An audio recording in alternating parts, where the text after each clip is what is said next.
کہ وہ علماء جو تصویر کی مخالفت تو کرتے ہیں لیکن حج و زیارت کے علاوہ نفل حج و زیارت اور غیر ضروری غیر ملکوں کا سفر کرتے ہیں، تو کیا نفل کے لیے حرام کا ارتکاب کرنا درست ہے؟ وضاحت فرما دیں۔ حرام کا ارتکاب ناجائز ہے کوئی کرے، اور ابتدا کو دلیل بنانا یہ نادرست ہے اور نافہمی ہے، اور ابتدا پر مدار کار نہیں ہے،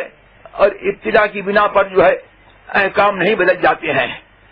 اور میں اس پر جو ہے یہ پلٹ کر سوال کر سکتا ہوں کہ پچھلے سیشن کے سوالات جو تھے وہ بھی ان پر ہیں اور ان کا جواب اب تک نہیں آیا، سوال پر سوال نہیں کیا جاتا ہے۔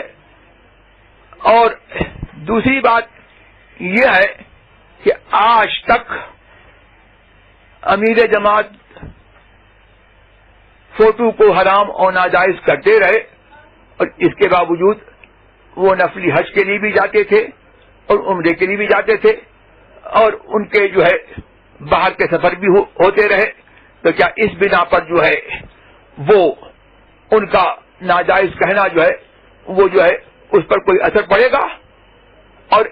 ابتدا کی بہت ساری صورتیں ہیں کہ آدمی جو ہے بہت سارے کاموں میں مبتلا ہوتا ہے، اور اس کی ایک مثال یہی ہے کہ اسپرٹ ناجائز و حرام ہے، الکوہل ناجائز و حرام ہے، اور شراب کا استعمال ناجائز و حرام ہے، لیکن کسی نہ کسی طور پر جو ہے اسپرٹ کا استعمال پالش میں اور وارنش وغیرہ میں اس کا استعمال عام طور پر ہو رہا ہے، اور اس طور پر جو ہے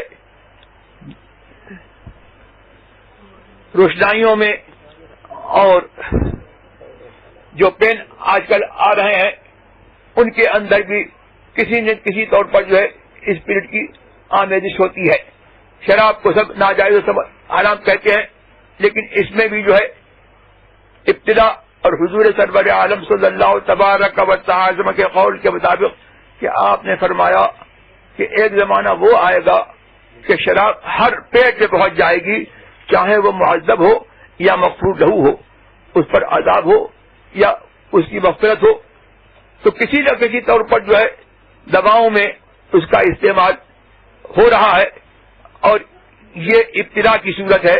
تو اس بنا پر جو ہے اصل حکم اور حرمت جو ہے وہ برقرار رہے گا، اور کسی کے اس میں مبتلا ہونے سے جو ہے اصل حکم پر جو ہے کوئی فرق نہیں پڑتا۔ ابتدا کو دلیل بنانا جو ہے یہ محض نافہمی ہے، اور جو ہے یہ ایک طرح کی ہٹ دھرمی ہے۔ ہم جو ہے اس کے قائل ہیں کہ شریعت کو کی پیروی کریں اور اپنی طبیعت کو اور اپنے حالات کو شریعت کے مطابق کریں، اور اگر ہم سے کوئی گناہ سرزد ہوتا ہے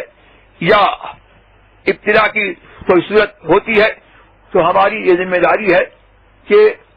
اس صورت ابتدا کو جہاں تک ہو اس کو کم کریں، اور یہ کوشش کریں کہ اس ابتدا سے جو ہے وہ بچیں۔ یہ ہمارا وتیرہ نہیں ہے کہ ہم اس کی وجہ کی بنا پر جو ہے اصل حکم بھی کو بدل ڈالیں۔ آگے یہ تھا کہ ٹی وی اصلاح معاشرہ اور بد مذہبوں کی سرکوبی کا ذریعہ ہے، اس پر جمہور علماء کا اتفاق ہو چکا ہے، اور فیصلہ جمہور علماء کا مانا جائے گا یا چند علماء کا؟ دونوں دعوے محل منع میں ہیں۔ اصلاح معاشرہ کا ذریعہ آپ سمجھتے ہیں، میں یہ سمجھتا ہوں کہ یہ ٹی وی اور ویڈیو اصلاح معاشرہ کا ذریعہ نہیں بلکہ یہ افساد مجتمع اور افساد معاشرہ کا بہت بڑا ذریعہ ہے، اور جو ہے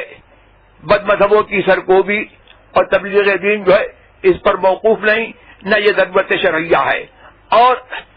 ٹی وی پر جو مذہبی پروگرام دکھایا جاتا ہے وہ دین کو تماشا بنانا ہے. مذہبی پروگرام جو ہے اس کے اوپر فلمانا اور اس کو دکھانا یہ بالکل جو ہے سنیما کی شکل ہے. اور جس طور پر جو ہے مودودی نے سنیما کو جائز کیا تھا, آج جو ہے اس دور کا عالمیہ یہ ہے کہ اہل سنت والجماعت اپنے آپ کو کہلوانے والے جو ہے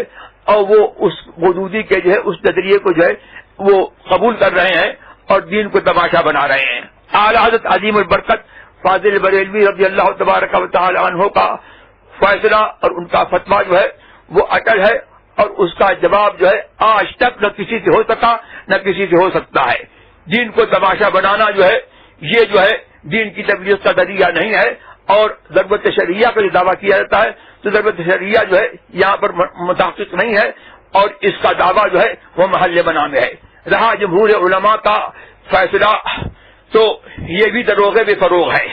جمہور علماء کا اس پر جو ہے اتفاق جو ہے وہ کیسے ہو سکتا ہے. اور